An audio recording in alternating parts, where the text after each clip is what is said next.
দেখুন, সিপিএম কেন শূন্য হয়ে গেল এটা ছাড়া সিপিএম সব জানে। ঠিক আছে, পৃথিবীতে তারা কি জানে না এই বিষয়ে খুব বিস্ময় রয়েছে।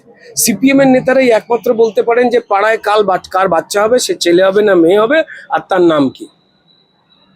তো তাই সিপিএম এর শতরূপ ঘোষ তিনি পাপিয়া অধিকারীকে যে মাফিয়া অধিকারী বলেছেন, তা বেসিক্যালি একজন নারীকে অসম্মান করা, এবং তার পাপিয়া অধিকারীর সঙ্গে তার মত পার্থক্য থাকতেই পারে।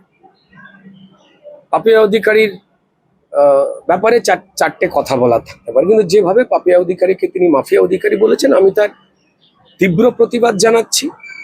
আর মানে অনুরোধ করব, রাজনৈতিক হাজার তর্ক বিতর্ক করুন, মত পার্থক্য থাকবে, কিন্তু এই ধরনের যদি কথা আপনারা কোথাও বলেন, তো তাহলে বেসিক্যালি সেটা আরো নিঃস্ব হয়ে যাচ্ছেন যে আপনারা, সেটা প্রকট হয়ে উঠবে। এই ধরনের কথা বলা দুর্ভাগ্যজনক এবং আপনাদের থেকে এক্সপেক্টেড, কি বলবো।